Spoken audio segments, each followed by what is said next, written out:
हंसी पूछे सिरिया भगवान शीतला का बहिना।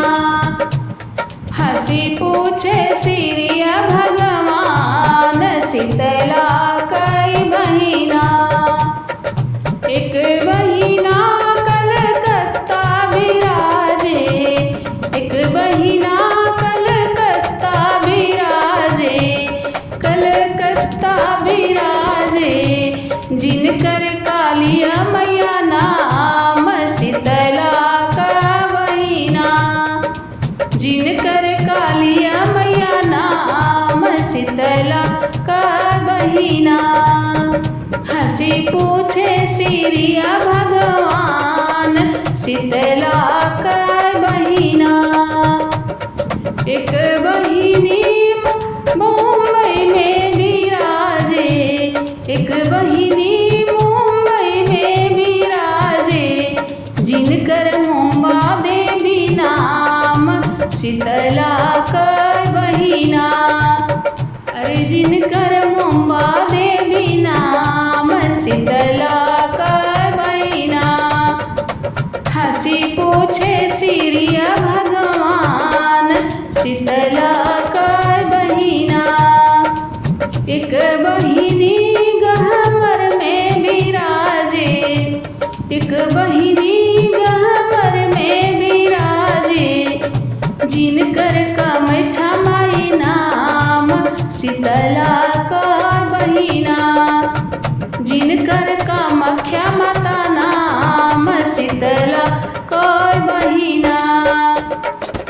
हंसी पूछे सिरिया भगवान शीतला का बहिना।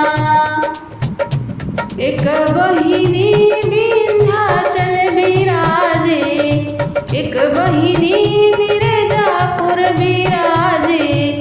जिनकर विंध्याचल माता नाम शीतला का बहिना।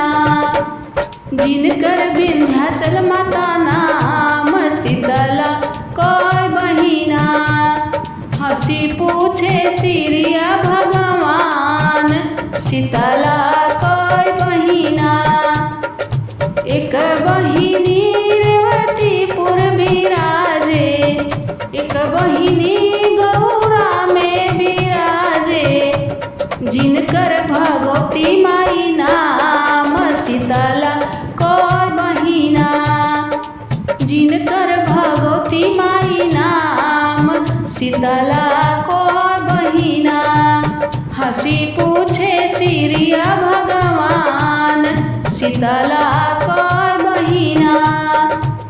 एक बहिनी मुंबई में विराजे, एक बहिनी मुंबई में विराजे।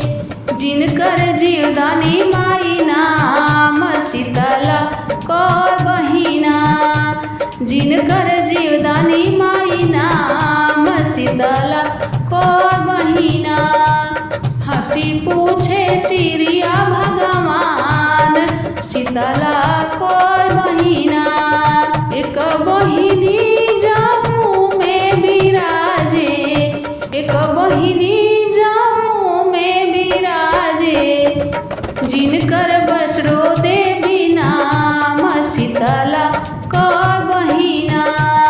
जिनकर वैष्णो देवी नाम शीतला का बहिना। एक हंसी पूछे सिरिया भगवान शीतला का बहिना। हंसी पूछे सिरिया भगवान शीतला का बहिना। एक बहिनी गवा देवी विराजे, एक बहिनी गवा देवी विराजे। जिनकर सीताली माई नाम शीतला का बहिना। हंसी पूछे सिरिया भगवान शीतला का बहिना। एक बहिनी मैहर में विराजे, एक बहिनी मैहर में विराजे। जिनकर मैहर देवी नाम शीतला का बहिना। अरे जिनकर मैहर देवी नाम शीतला कौन बहिना। हंसी पूछे सिरिया भगवान शीतला कौन बहिना। हंसी पूछे सिरिया भगवान शीतला कौन